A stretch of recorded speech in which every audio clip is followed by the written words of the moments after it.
Welcome back to the European Regional Qualifier, where ROC is now 1-0 in the first round of the tournament. And that first game, well, it was convincing out from ROC, but as you mentioned, it was the Total who eventually won the race in that one. It was. I mean, we can just look at the pick and bans again real quick, because that is going to be a big thing coming into the next game. How does Giants adapt? Remember, they are once again on blue side.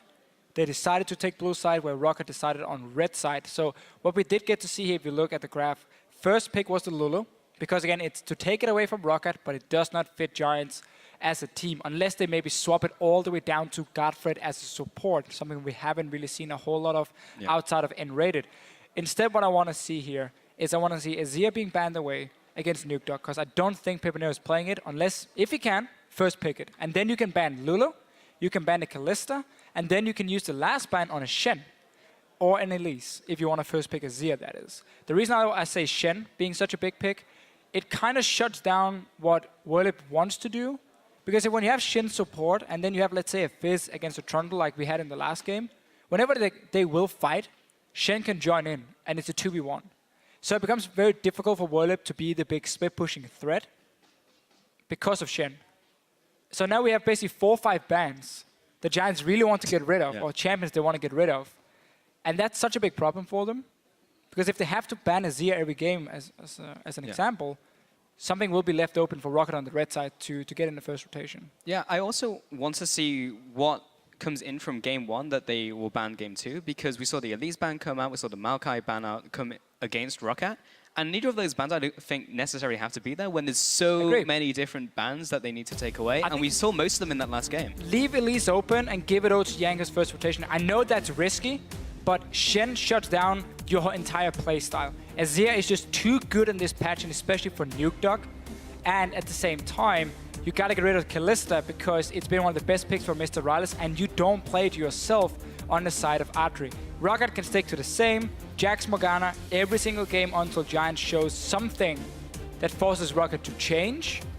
And then Varus was the last one. It has been one of the best picks for Pepinero, this poke setup. And the reason Varus is good, over other, that was tough to say, poke champions, is because you spike a lot earlier. So you have bigger impact in the mid game on Varus than any other poke champion. So that's why you take it away. Like it so far from Giants, Lulu adaptation. Would like to see an Azir either banned or first picked. And then if you want to first pick, you ban the Shen right here, because it shuts down what you like to do. Yeah, I would like to see a first pick in from Giants for the Azir, but Pepinero so far hasn't played it and doesn't fit his playbook currently. If he has it in his reservoir, 3 weeks though. Yeah, I mean, it could be something that has popped up. That would definitely solve a couple of their problems. Next ban, of course, is going to be the Morgana. Same from first game. Godfred has not gotten his hands on that for a long time, since he had that run of like 5 wins. It's like, yeah, we're going to keep that away from you. Elise, final ban. That's left a lot open now. Again, I think Elise is a fantastic champion. I think it's better to first pick it than ban it on blue side. So it does tell me that we are looking at either Shen or Azir on the side of Giants. All seeing as now they have banned away that Lulu, they're obviously not going to first pick like a Maokai or anything. And we might see Rocket here reacting to it and saying, okay, if you first pick Shen, we cannot let you have Trundle as well, because then we have that 2v1 in the split push that is too strong for Giants. Instead, Sivir being first pick, you give Shen Azir, even Fizz. I mean, there's so many picks Rocket wants right now, and if the reason they don't take Azir here is because we haven't seen Pepinero show it yet. So now you give them basically the 3 best champions Rocket could possibly get, and you first pick Sivir, which wasn't even a big part of Rocket winning the last game. No, I don't know. I don't think it's because they're taking away from Rylas. I think it's because that's the strategy we've seen so often from Giants, where they very early pick on their AD carry. They pick up the Sivir as well, which suits their compositions, but they gave so much away. Yeah, we need to see some all-in composition now for Giants, like Diana mid lane, for Pepinero, something that can really use that movement speed from Sivir. And you have one of these comps here, if you get to face like an Azir, where you have ways of getting to him in the backline. I mean, come on, we've seen Vi today from KT against SKT to try and reach that backline versus an Azir. We need to see something like that from Giants to justify the first pick Sivir. Because again, as you said, it's not really a takeaway from Rocket, because they don't really care too much about it. They can even go Tristana themselves and go Corki if they want to, so you have that AD carry who can handle himself while Shen can TP away. But you now have that winning split push with the Fizz because Shen will always join in when needed. So we're definitely expecting Shen to go support for Vander one more time. Yeah, okay, so Rek'Sai picked up with Alistar. That'll be coming in for Giants. Just standard AD carry, another standard jungle from Frederick. He actually changes it up a lot in his picks, basically picks up a different, almost every game. Again, it's going to be meta. Again, it's going to be Rek'Sai. From Rocket, they pick up the Gragas. Again, coming in with the Corki. As we mentioned, Rallis' playbook, it's fine. He's got a whole lot of AD carries. We just talked about how Corki will handle himself in the bottom lane, so Shen is free to go wherever he wants. And also Corki, after level 6, will do more than fine into the Sivir. It's one of the reasons Sivir has fallen a little bit down their priority here in Europe, even though we saw 514. Obviously, 515, she gets nerfed a little bit more. But it's due to the fact that her laning phase, once she hits level 6, she doesn't trade that effective into a lot of AD carries being played right now. She's still okay. I mean, she's always a safe option, basically. And she's always good at providing utility. I like this one, guys. Like, we just said it. Diana mid lane for Pepinero. Nash's Tooth, first item. It is insanely strong. We've seen Faker play. We've seen God reintroduce it over in the LPL. It is such a good pick in the mid lane. Once you get out of that laning phase, which is basically just farm fest for you, you're not really looking because you don't have any kill pressure pre-level 6. But then add in an Olaf. So there's a lot of things here that benefits a lot from movement speed. Azir would still most likely be the pick for Nuke Dog to try and deny Giants is running straight at them. But suddenly Giants are packing a lot more punch right here. And if you cannot get engages with this kind of composition, you're doing something wrong. Yeah, I like this a lot. And this is actually what we were talking about before these games even begun between ourselves. Gonna hold off on that for a second. Fizz is still the flex pick, can still go mid for Nuke Dog. Shen, Gragas, there's the Gangplank lock-in coming in for the top lane. Probably going to be top lane. Steve is going to be picking that up. Again, is another adaptation from Rocket. Question is, can Steve make it work? Because Gangplank, he's hard. It is hard to play. We have seen Soas look fantastic on the Gangplank. Huni struggled in the final on the Gangplank as well. Normally, he would always be fantastic strong on basically every champion he's shown so far. But once again, the flex picks coming in here for Rocket, they're able to swap the Fizz into mid and take Gangplank, who does really well against Olaf in the early game. And then also, once we get a little bit further into the game, if Olaf goes for like a Frozen Heart, which he normally likes to do, Gangplank destroys him anyway, because you have that armor penetration on your E, your barrels, which is such a big part of your damage. And it is still a very snowball lane. I mean, if you get an early gank for the Olaf, he can take over that lane completely. But early on, it is good for Gangplank with the trades into melee champions. Fizz as well tends to do really well into melee matchups, where he can't really get poked out too much. So we're going to have these all-in fights in both top and mid lane. It's going to be very exciting to watch, and we should have a lot faster game now, a lot more fast-paced at least, compared to the last one. Yeah, I mean, neither of these teams can really sit around and do nothing. You have to be aggressive. You have to try and get that advantage as we get into this one. And yeah, seeing that adaptation coming in from the Giants is pretty much what we wanted to see here, because that's what we wanted from game one, honestly. We wanted to see Spring Split Giants with the improvements they've made from summer, combine them. Will it blend? Let's see. Let's find out. We're about to get into this game. Hop on Twitter. Use those hashtags. GIA win. ROC win. We're about to find out who's going to take this game to Giants versus Rocket. And it just showed when they first picked that Sivir. And we're like, guys, we are going to run at you. We're going to be a lot more aggressive now. We first picked this champion because we don't want to risk to take it away in first rotation, even though Rocket probably wouldn't have, seeing as there was Shen open, Fizz open, Azir open, and so on.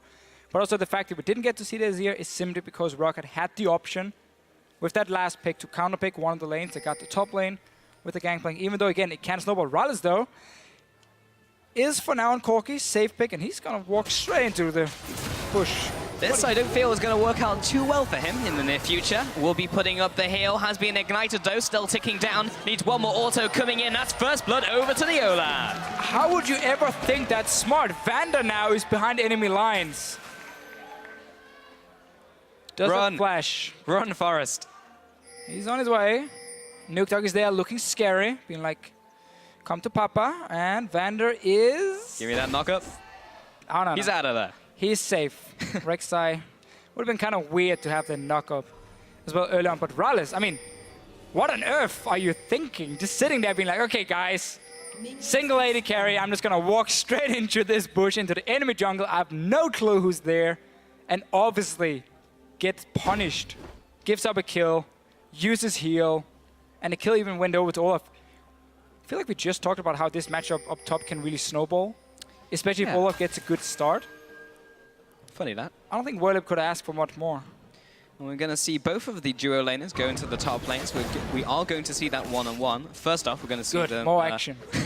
First off, we're going to see the top laners just jungling with their junglers, of course. Vander and Ralez are able to stop the Grump as well. And Godfred and Andrew take a fair beating from that Grump as they back off to lane. So they'll get that one out to start off this laning phase. And Pepinero back in the mid lane. Seeing this Diana, so beautiful. Makes me so happy. Yeah, he's always been a good Diana player. Always been trying to introduce new builds as well on the side of Pepinero. See, 50% win rate. Only played it twice, obviously, we have to say. This split.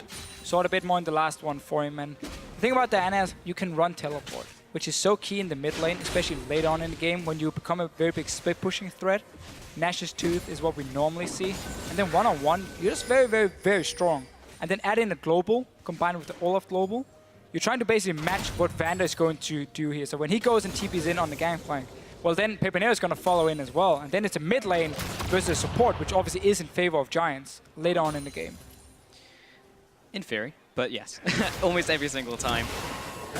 Frederick is picking up his next buff here. So yeah, what Giants have here is pop that Sivir ultimate, get onto the enemy team, murder them. And honestly, I like this a lot. As long as they don't make these early aggressive decisions that don't work out, but already they have that first blood because Ralez walked into them. So they already have a good platform to build from. And what we normally saw Giants do really well, if we look back at the spring split, despite them obviously not winning too many games, because they were so aggressive. Let's talk about it after, because that's a fight in mid. Oh, the flash into the body slam as well. Pepinero and Frederick dropping low, but so is Nukedog. The flash into the taunt. Pepinero is locked down into the body slam, getting CC'd for days. Rocket return with 2 fast kills. So right here, Vander roams down from the top lane. At the same time, we have both junglers meeting each other in that mid lane. Just a flash body slam from Jankos and the damage from Nukedog. Enough to win that trade. That's where you have to keep in mind, when you have teleport, you lose out on a combat summoner. So you don't really want to fight pre-level 6 as a Diana. You don't really have the damage for it. You don't have the summoner spell for it either. And yet Giants get in a 2v2 fight, ends up losing it, and suddenly it's a fantastic start for Rocket, despite Ralez face-checking down the bottom lane. Yeah, the only big problem still is, of course, that Olaf has gone back and picked up yet another Durance, so has Pepinero. And basically looking at the same sort of CS in the bottom lane as this wave resolves, it should be pretty much even between those 2 top laners. And yeah, that did not work out too well, but it's not going nearly as badly as last game in the early game. Still, the way you want to play with Diana mid lane is you want to secure her lane by warding for her, so she can push it up and then back away from these fights, because she will have flash obviously in the early stages, and just let her get level 6. Then you might start looking to make some plays, but ideally you don't even want to try and one-on-one the Fizz right now. You want to farm with that Nash's Tooth, you want to aim for the fact that you can get the fast push going for yourself, and then use your TP global to make the plays. Giants, you can see this mid lane now here. Nukedog playing super aggressive and still has flash. Yeah, will be burnt away from Nukedog. Frederick came in there, still has his own flash, so if he wants to go for a repeat gank, Nukedog without that defensive summoner would be a fish in a barrel. A fizz in a barrel. Jankos in the top side of this mid lane. Vander there to counter as well. Again, 0 wards for Pepinero around this mid lane. If he walks forward to try and do anything, he has flash back up here and he stays alive.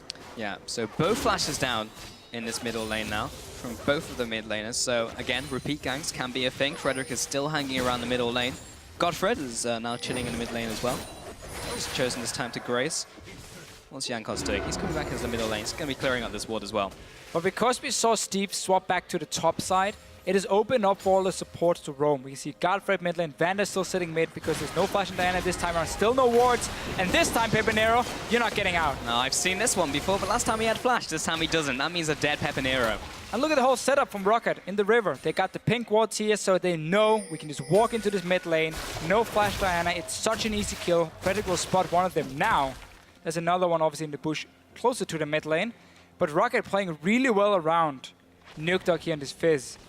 And just trying to shut down Pepinero as early as possible. He's even going to have to go for early magic resist. So Abyssal Scepter rush from him, or at least the Negatron for start. But this sets him back quite a lot. You really want that Nash's Tooth. It's such a good item for you in the early game when it comes to just fast shoving these waves and get that passive proc as often as possible in the one-on-ones. So Vander is really aggressively here, but there comes the Gangplank ultimate as well. He'll be going underneath the turret. That's a level 3 Godfred who's just wandered in. He'll have to go back to the turret where it is raining cannonballs, and Steve will pick up that kill from downtown. And right here, Rocket again has been able to push in a wave. They are the proactive team when it comes to setting up a dive. We saw Jankos move down. Gangplank could even have TP'd, worst case, for a 4-man dive onto Giants. In the end, we just get the ulti from him. It's enough. They get a kill. They get to shove the wave in and now go back, and we see Willip has to try and catch waves. He didn't even get to recall here before. I don't think he had a lot of gold because he's already been back to base. But now I have to use the TP to catch a wave on top side, because it's always Rocket making the first moves when they're swapping around the lanes and using these minion waves really well to set up these tower dives. And now you have a TP advantage as well, so you can honestly do exactly the same. And that's why Steve is going bottom side. They're going to shove in that Olaf again and say, if you stay on the tower, TP from Gangplank and we're going to kill you. Yeah, Rocket has gotten a lot of advantages in this early game by making those proactive plays. And that's a question I had in the last game, because last time Giants just walked into Rocket, they picked up and they punished those mistakes. Steve needs to be careful though. Rocket is actually doing something. Because now Giants are trying to do exactly the same thing. Look here, Rek'Sai. We saw the warp in place from Steve to try and spot it. Vander is only level 4, so he cannot help. So now Giants are trying to say, okay, we know what you're doing. And Steve... It's like, okay. First of all, didn't spot anything. Second one, though, he finds Rek'Sai, he backs away. So they're trying to mirror it. And this time, Giants are reacting and making it the right play. Yeah, they should take this turret. Top side, not sure that's going to get reacted to, though. Well, Willip just needs to back away from it. He knows the dive can happen. There's just been 3 guys from his team on the bottom side. There's a TP, so he cannot be greedy now. Rocket needs to pull the trigger instantly. And now Steve is, or Willip, so he's running away. Okay, he has to burn the Ragnarok to get away from that body slam from Jankos, but not going to be the end of the world. Didn't have to burn the Ghost at least. We'll be pushing up this top turret. That should go down before we get the reaction from Godfred, or will it? Well, he's on his way, so I think they might be able to defend the tower. Yeah. Drops very low though, still. They can keep pushing in. Frederick showing himself. I like the ward in the lane from Rocket that just spotted Frederick here to see when are they coming from base. We can see the ward here on your screen. They saw Godfred, they saw Frederick. They know how many guys on the top side now, because you have vision of Diana and of Sivir. So they know they have a lot of information. It's a 3 versus 3, but you got the range advantage and the TP advantage. Cannonballs are coming down. Jankos coming in from the sidelines. There's Steve as well. Flash comes into the body slam, does not connect onto Olaf. Meanwhile, Frederick is trading up against Vander. He's definitely winning that fight, but now he wants to try and get out of it. Jankos coming forwards. Did use his ultimate there, didn't get a whole lot from it. Willip just coming in from the sidelines, gets blown up. Frederick looking for the same fate, will be chomped and eaten for the double kill coming in for Nukedog. Now Godfred and Pepinero still in this fight. Turning around, can Pepinero get anything from this? He's completely out of mana and will pop one last Lunar Rush before he also bites the dust. That's a 3 for 0. Rocket taking control of this game. We highlighted how big of a problem was that Willip had to use the TP defensively, and he went to the lane where Rocket was swapping to anyway to shove it down. So there was a TP advantage. It meant 5 guys from Rocket could join. Adri is doing his best here, trying to get down a second tower, at least on the bottom side. But that was a lot of kills on the side of Rocket. Willip just had to back away and say, fine, we trade the bot lane tower for the top lane tower. It's okay for my team. Don't stay around. And then the rest of Giants joined in. Gave very false sense of security that they could defend. But they were down a man, and it was too easy for Rocket just to poke down the tower anyway and then go for the kills. Giants just had to back away from it, give it over, say we trade towers, it's okay. Yeah, but that was not okay. And it did pick up that bottom turret, but still, Pepinero 0-3 is not having the best of early games. Has gone for that blasting one as well, so it looks like we are on track for that early Abyssal. Meanwhile, Nukedog has picked up the Lich Bane in full 3-0-3. He's in extremely good shape. He would be able to deal basically anyone from Giants, even if they do have that split pushing pressure. Rocket have something to answer it. Even Steve at this point, 1-0-3, building towards that Triforce. Giants are going to struggle if they try to go for the 1-4 or even the 1-3-1. And that's the thing as well, when you don't get that early Nashes on the Diana, your fast pushing ability just goes down. And therefore your split pushing becomes a lot less effective. So much of your damage comes in, especially later on in the game, from that passive. 0.8 AP ratio, if I remember correctly. It's fantastic strong ability to just constantly set and proc there. and obviously used it to push the waves. But that is going to be slowed down from Pepinero, and obviously the fact that Giants just invested into that fight up top. Again, numbers disadvantage. Giants are not respecting it. It was the same in game 1, and that's why Rocket can punish them. Andrew back in this bottom lane.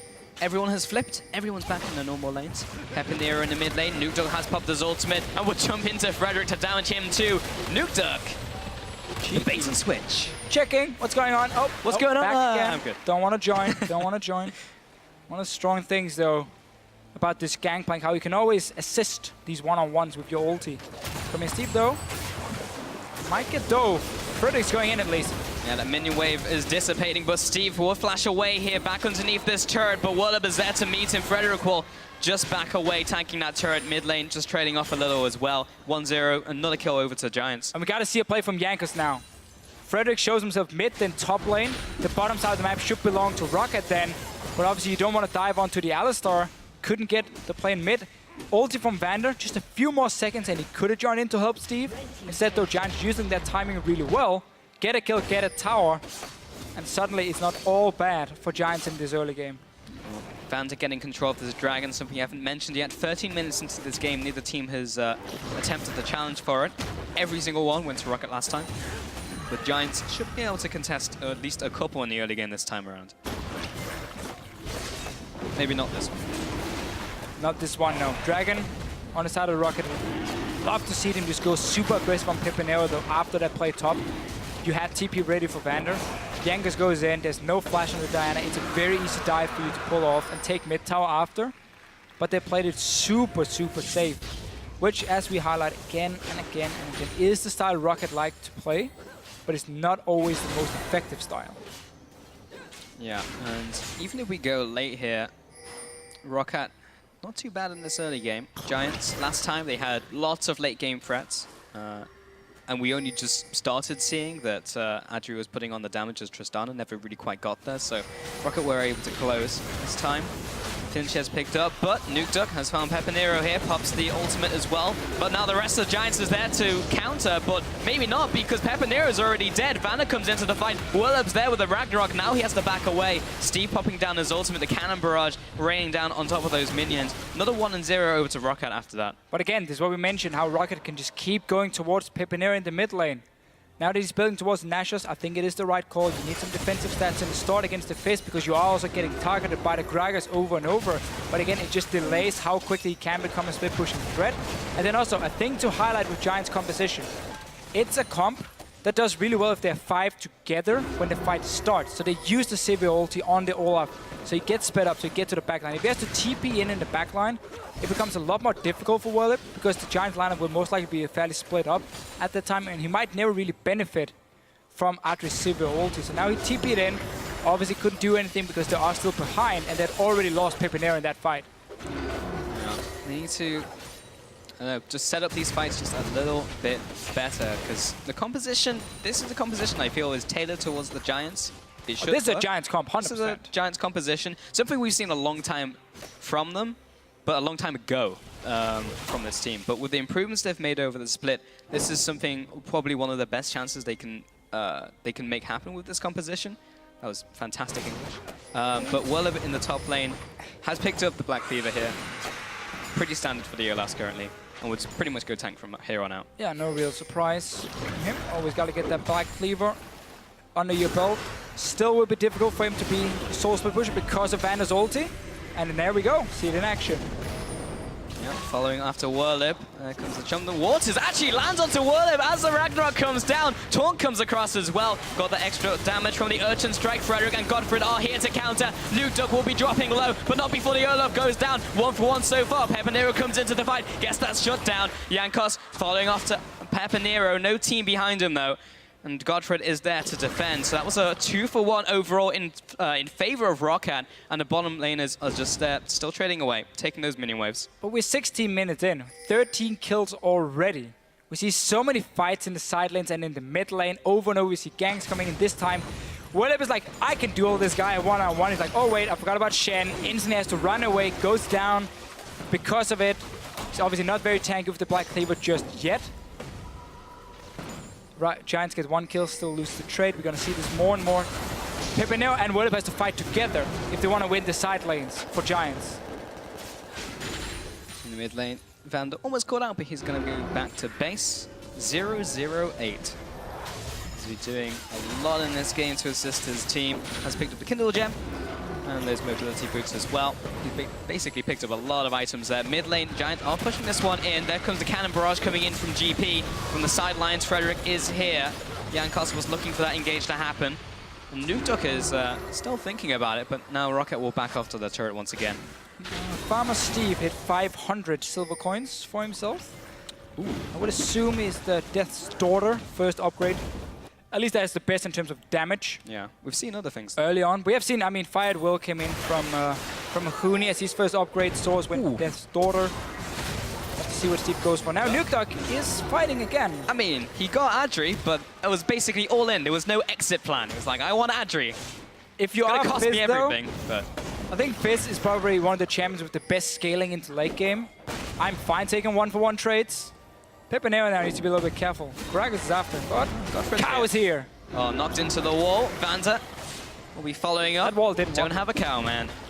And Roccat will be backing away once again, but still that 1-for-1, as you mentioned. Maybe scaling for Nukeduck a little bit better there. And Jankos will take away this crap. Mid lane pushing in. But so far we've accumulated a 2,000 gold lead for Roccat. They are behind in those turrets. They still have some to pick up. Frederick has found Vander. Whirlup is here as well, looking for an undertow. And doesn't quite find him just yet. Nice sidestep from Rales.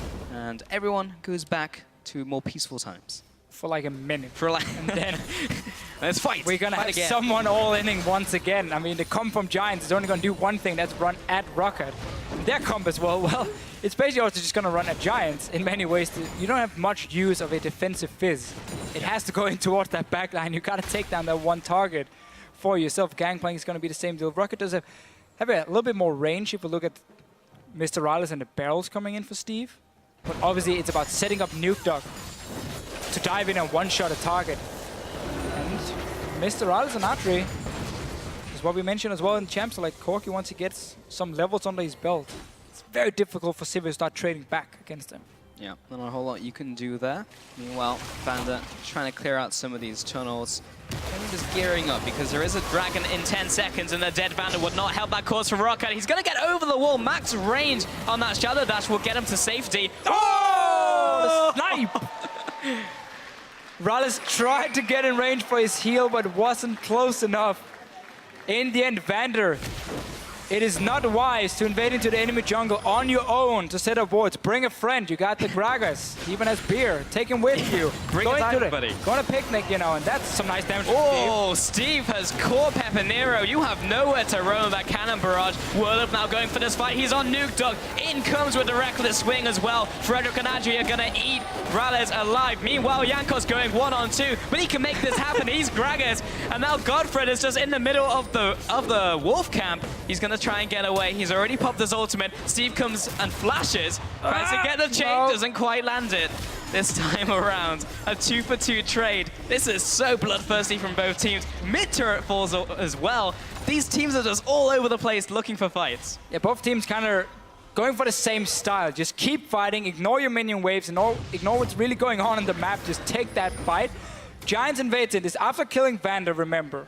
Meanwhile, though, Diana will die in the top lane. So it's on to Nukeduck first.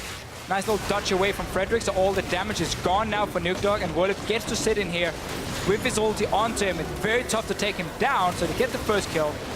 Rocket stays, want to fight more, because TP from Steve. In the end, though, the mid tower goes down, because the rest of Giants are like, okay, I mean, Godfrey can just run away with him. And Giants can be happy with that fight, after getting mid tower as well. Yeah, after the dust has settled, there was a lot that happened very quickly. But the second dragon went over to Rocket there. Only now a 1,000 gold advantage because the middle turret was also picked up by Giants while all that was happening. So now 4-1 in terms of that. So they have the gold going over to that side, and also a bunch of map pressure. Giants do have 2 people now in the side lane, so both building early magic resist. That really means it's party time for Steve. We saw the damage he had before in that 1-on-1. He has Trinity Force. He's going obviously towards the Infinity Edge as a second item. He will destroy them. So both Pepinero and Whirlup kind of want to face the Fizz with the early magic resist, but then again, as we mentioned, it's about them fighting together. If a one-on-one breaks out, the other guy have to teleport in because Vander will join on the Shen. And if you don't, it's a 2v1 in favor of Rocket, then they are going to win. Rallis and Adri gonna have this crazy, awesome fighters 80 carries where all you basically do is you clear minion waves. And you look at each other and you're like, I'm gonna kill these minions before you, and then you stick in that mid lane for most of the time and you join team fight. Oh, body slam flash. Good Casca as well, knocks Adri into the team, and he'll also get CC'd down by Vander. Rallis will find that first kill. Pepinero now following up into Vander. He'll flash away over the wall. Godfred may be caught out, but meanwhile, Steve is there to meet Pepinero. Pacing down those barrels, will get him with the second one. What are you gonna do against the Parrot? Not a whole lot. Whirlip now trying to back away. We'll have to use a defensive Ragnarok to get out of there. And a 3-0 over to Rocket once again. This is such a different game compared to game one where both teams kind of wanted to run away from each other. Super slow pace now. It's all in compositions. Nuke on Fizz in the mid lane. Of course, the Diana Pipinero that got shot down in the early game. And also Steve in that top lane. He's missing a few belts here and there. We haven't really seen their spot on ulti yet. But we see the damage he can deal. Whenever you reset that passive in these one-on-ones, it does so much damage. And as we mentioned, nobody's really stacking any armor against him. Yep. Well, let's see. He has true damage from the passive. What if just TP? Whoa. Is that for the Rift Scuttler? It is. Worth it. All right. Gotta get that Rift Scuttler. Here you go, ladies and gentlemen. It's official approved play. Take down this crab. Come on. Take him a while. I want Godfred to come in and headbutt it. Didn't quite get it that time. Not sure what else, if he was expecting someone from Rocket to move towards the top side and intercept them. That's very key, because now Rocket will have that 2v1 advantage with the Shen. Fizz can split push, Gangplank can split push, Shen will join in, we know it. And Giants will not be able to respond with it. Against it. The point is, there's going to be more fights very soon, but they should go in favor of Rocket because of what just happened. Done deal. Let's go home. Done. Let's get out of here. But we were talking about it earlier. We may talk about it later because Nuke and Pepinero are in the top lane. But this is not smart now for Pepinero. He does not want to take this fight. Because Vander is there. And he's gone. He's gone. Okay, smart enough from Pepinero. So like, guys, I'm not going to take this one. We have taken a few stupid fights before. This time around, we played safe. But it gives the map pressure to Rocket. They're the ones pushing down the waves now, a bit like in game one. So they have the free passage into the enemy jungle. And it becomes very easy for them now to start getting a lot of information on, okay, where's Rocket, where they're sending their members. Can we instantly now rush mid lane and maybe get a few hits on a tower? Or do we find people out of position, like Adri? Oh, that works too. Rallis over the wall, Adri, but you can't run from the ship. Or maybe you can. Keep on running, Adri. You can make it. Oh! Once again. But Rallis breaking the rule. The 280 carries are supposed to only kill the minions in the mid lane and it's about the side lane. The truce was broken. Oh well. Got 300 gold, worth it. Steve clearing out these bottom minions, still building his way to the Infinity Edge, and as I was trying to say, or maybe will be pushed back once again as Whirlip finds him. But Steve, I'm going to say quickly, he's picked up the Fire of Will upgrade. Fire at Will. There we go. Done. Now into a fight. Less damage in the early stages. Now Frederick is getting jumped on. Well, he's on the receiving end of that damage from Gangplank. Gets blown up by that barrel, but it's Nuke took the one coming in for the kill. And now he goes into the Zhonya's, but will quickly be taken down. Yanko's tanking up this turret, but he'll be backing away. And that was one casualty onto the team of Giants. But Rocket do have to back off. They are fairly chunked. Still, again, though, for Rocket, they can go for these aggressive tower dives because they always seem to have more members ready. This time, we had Adri dying, obviously, in their little 80 carry trade, joined in by multiple members of Rocket suddenly. So they could go for another dive, get at least one kill, and then back away. Best case for Rocket, you even get the tower. Meanwhile, Dragon is spawning, even though we don't really care about Dragon today. We care more about the fights, at least in this game. Last game, we cared a lot about Dragon. Yeah, Rocket did, for certain. 5 dragons, plus all those barons. Gangplank just said something. He just brought up in the grid. We'll find out what that is in a second. Whirlip, he's big into those crabs, man. Picked up another crab. What about that fired Will? Anyway, the reason I think Dev's daughter is better at level 6, or well, early stages, is when you have the rank 1 ulti, getting the extra hits, the 6 extra hits, doesn't really do that much in terms of damage compared to getting that massive true damage hit down the middle. So later on, Fight Will is better. Like once we get like rank 3 ulti for sure. Getting multiple hits from it is a lot better. But obviously that's going to be a while. Steve is only level 13 at this point. A while, I mean, it's going to be a few more minutes. Yeah. Now Nuke Dog, he's looking to fight because Vander is ready to join in. Well, Vander used his ultimate onto Nuke Dog. Too early. Should have saved it. Should definitely have saved it. But Pepinero has used the flash. That's what Rocket got from that one. And you still have TP advantage on Steve, so he's topside pushing in. Rocket can just not fight here. Delay Giants around it, because then top tower goes down. You can see how they're giving up this dragon to rush that tower and say, you know what? We're not aiming for 5 dragons anyway here. We want to get more gold, because taking out top lane tower really also opens up that jungle, so we can start setting up for Baron instead. And now all they got to do is make sure they don't fight on the bottom side for Rocket. They might even be able to push him for another tower. They have insane damage. Trinity Force, passive from Gangplank, his own Trinity Force. Vander is buying time for the team. Yeah, Rala's just interrupted both of those recalls, and then Giants were like, let's go all in for Vander, but you just lost top lane. Frederick now coming in, Godfrey looking for the engage, but there's not a whole lot of members there because they were all stopped by Vander, and now Rocket will just back away. 2 games in a row now, we see Giants really struggle with setting up your TP lane before Dragon spawns. Pepper now had teleport the entire time. Why was he bottom lane? Send him to the top side, catch that wave in time, so Rocket could not make that play, because they're even getting bot lane tower out. They're just running around the map, and Giants again is stepped behind them. Getting nailed down by those barrels. Godfred, very angry, he's going to smash the ground. But Jankos will get out of there. Steve still has all of his summoners, still has his ultimate as well. He's well on the way to getting his 3rd upgrade. And Pepinero sitting this top push again. A new challenger will approach, and he will decide whether he wants to face him or not. Vander's ult is not ready. So he gets a one-on-one against Steve, if it is, but he still has 0 armor. So 1 crit from Steve will basically decide the one-on-one.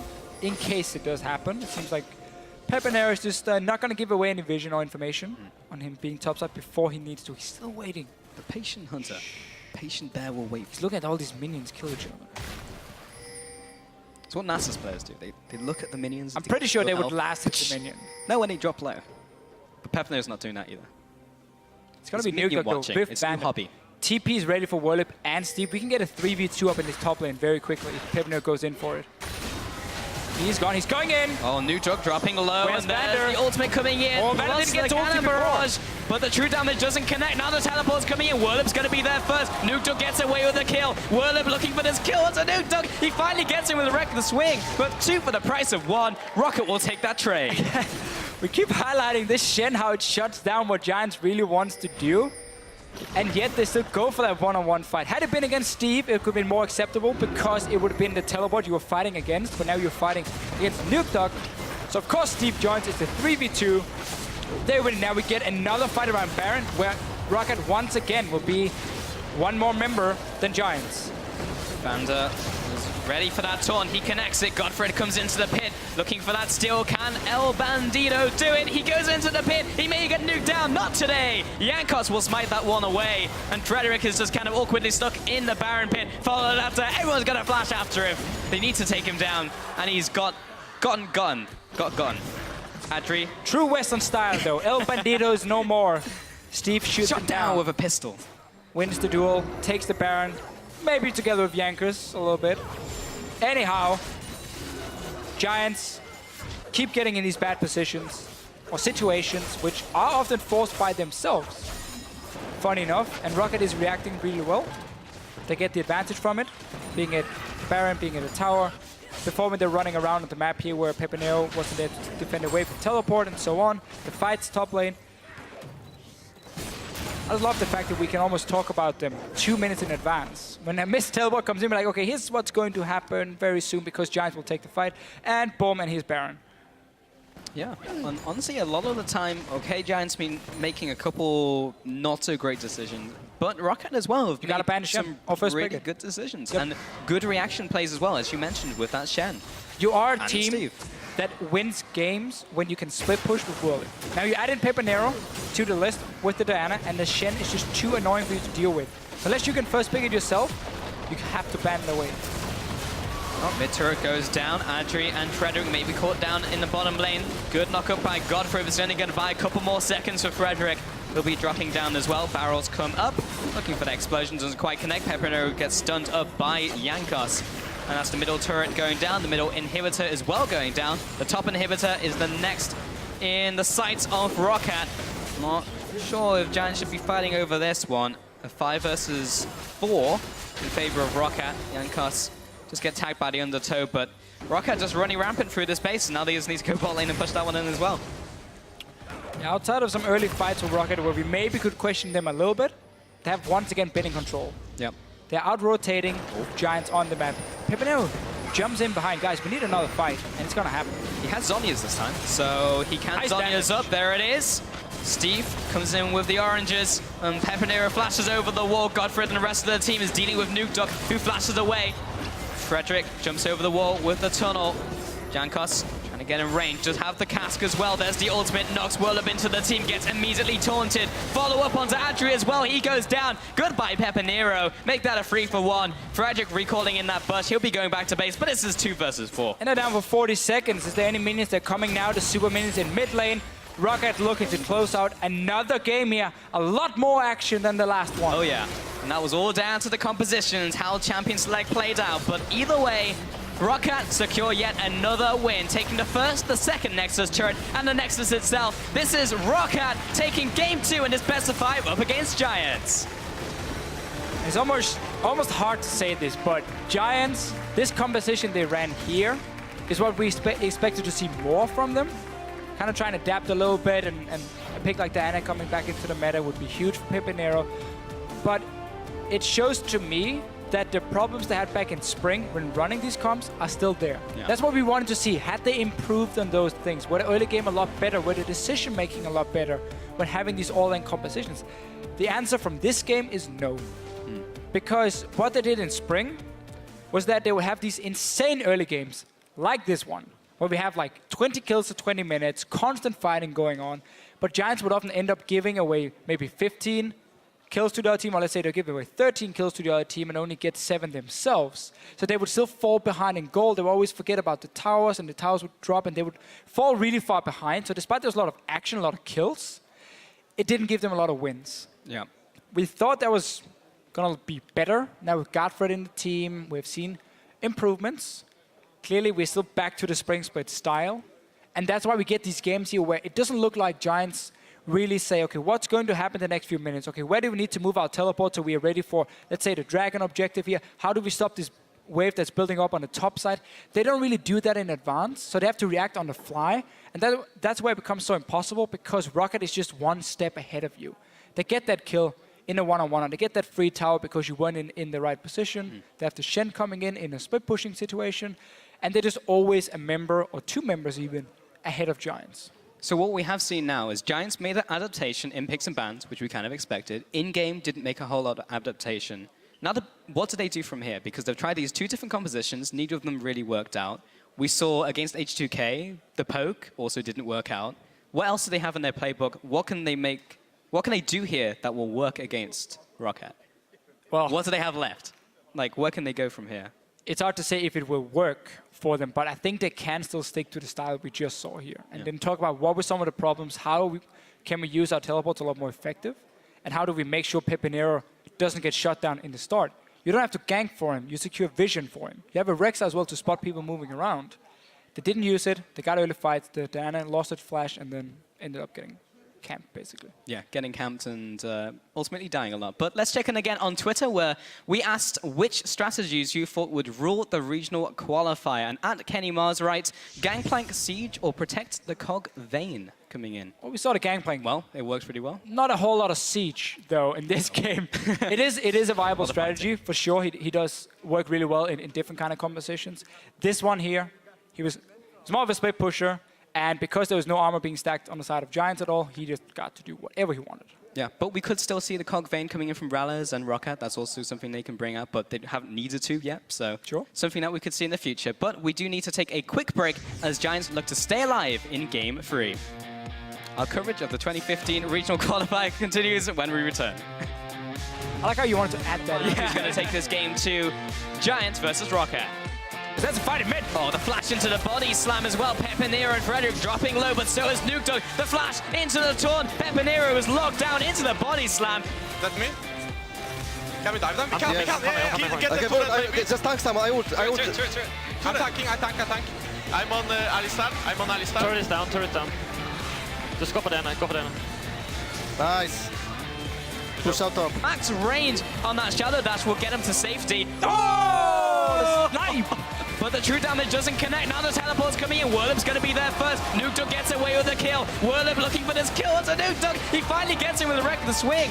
This is ROC taking game 2 in his best of 5 up against Giants.